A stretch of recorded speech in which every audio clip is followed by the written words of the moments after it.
ನಮಸ್ತೆ, ಶ್ರೀ ಯೂಟ್ಯೂಬ್ ಚಾನಲ್ಗೆ ಸ್ವಾಗತ.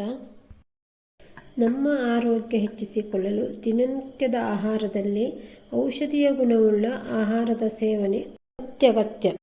ಇಲ್ಲಿ ಆರೋಗ್ಯಕರವಾದ 2 ರೀತಿಯ ಸೊಪ್ಪಿನ ತಂಬುಳಿ ಮಾಡುವ ವಿಧಾನವನ್ನು ತಿಳಿಸ್ತೀನಿ. ಇದಕ್ಕೆ ಮುಟ್ಟಿದರೆ ಮುನಿ, ಮುಚ್ಚುಗ, ಟಚ್ ಮೀ ನಾಟ್, ನಾಚಿಕೆ ಮುಳ್ಳು ಅಂತೆಲ್ಲ ಹೇಳ್ತಾರೆ. ಅದಕ್ಕಾಗಿ ನಾವು ಈ ಗಿಡವನ್ನು ಮುಟ್ಟೋ ಮೊದಲೇ ನೋಡಬೇಕು, ಅಂದರೆ ಎಲ್ಲಾದರೂ ಹುಳಗಳಿದೆಯಾ ಅಂತ. ಹುಳ ಇದೆಯಾ ಇಲ್ಲ ನೋಡಿಕೊಂಡು ಆ ಸೊಪ್ಪನ್ನು ನಾವು ತೆಗಿಬೇಕಾಗತ್ತೆ. ಹೀಗೆ ನೋಡಿಕೊಂಡು ಈ ರೀತಿ ಕೊಯ್ಬೇಕಾಗತ್ತೆ. ಹಾಗೆಯೇ ಮತ್ತೊಂದು ಗಿಡ ಬಿಲ್ವಪತ್ರೆ. ಇದು ಬಿಲ್ವಪತ್ರೆ ಗಿಡ.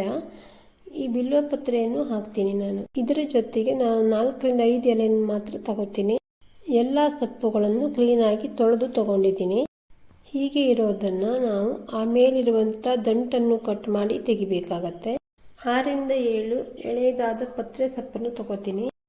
ದಿನನಿತ್ಯದ ಆಹಾರದಲ್ಲಿ ಇಂತಹ ಸೊಪ್ಪುಗಳನ್ನು ಬಳಸೋದ್ರಿಂದ ಆರೋಗ್ಯದ ಚಿಕ್ಕ ಪುಟ್ಟ ಸಮಸ್ಯೆಗಳು ದೂರ ಆಗುತ್ತೆ. ಮುಟ್ಟಿದರೆ ಮುನಿ ಸೊಪ್ಪು ತಂಪಾದ ಗುಣವನ್ನು ಹೊಂದಿದೆ.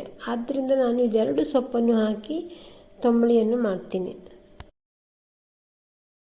ಈ ಸೊಪ್ಪನ್ನು ಹುರಿಬೇಕಾಗತ್ತೆ. ಅದಕ್ಕೆ ನಾನಿಲ್ಲಿ 2 ಸ್ಪೂನ್ ಎಣ್ಣೆಯನ್ನು ಹಾಕಿ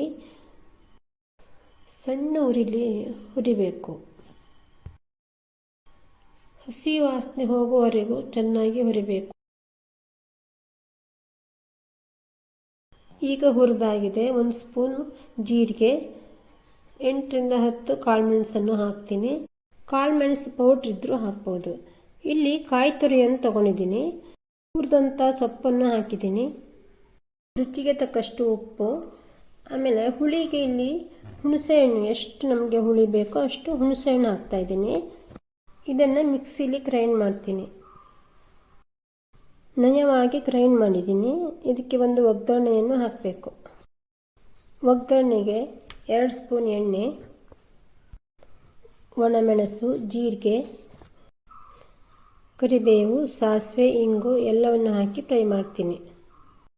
ಗ್ರೈಂಡ್ ಮಾಡಿದ ತಂಬುಳಿಯನ್ನು ಒಗ್ಗರಣೆಗೆ ಹಾಕಿ ಮಿಕ್ಸ್ ಮಾಡ್ತೀನಿ. ಈಗ ರುಚಿಯಾದ ತಂಬುಳಿ ರೆಡಿಯಾಗಿದೆ. ಯಾವುದೇ ತಂಬುಳಿಯನ್ನು ಮಾಡಿದಾಗಲೂ ತುಂಬ ತೆಳುವಾಗಿ ಮಾಡಬಾರ್ದು, ಮೀಡಿಯಮ್ ಆಗಿ ಮಾಡಬೇಕು. ತುಂಬ ತೆಳುವಾದರೆ ಅಷ್ಟೊಂದು ಟೇಸ್ಟಿ ಆಗೋಲ್ಲ. ಮತ್ತು ಸೊಪ್ಪನ್ನು ತುಂಬ ಕಡಿಮೆನೂ ಹಾಕಬಾರ್ದು. ಇಂತಹ ಸೊಪ್ಪುಗಳು ಸಿಕ್ಕಿಲ್ಲ ಅಂದರೆ ಪಾಟ್ ಅಥವಾ ಗ್ರೋ ಬ್ಯಾಗಲ್ಲಿ ನಾವು ಬೆಳೆದಾಗ ಇದೇ ರೀತಿ ತಂಬುಳಿಯನ್ನು ಮಾಡಬಹುದು. ಈ ವಿಡಿಯೋ ಇಷ್ಟ ಆದರೆ ಲೈಕ್ ಆ್ಯಂಡ್ ಶೇರ್ ಮಾಡಿ. Thank you for watching.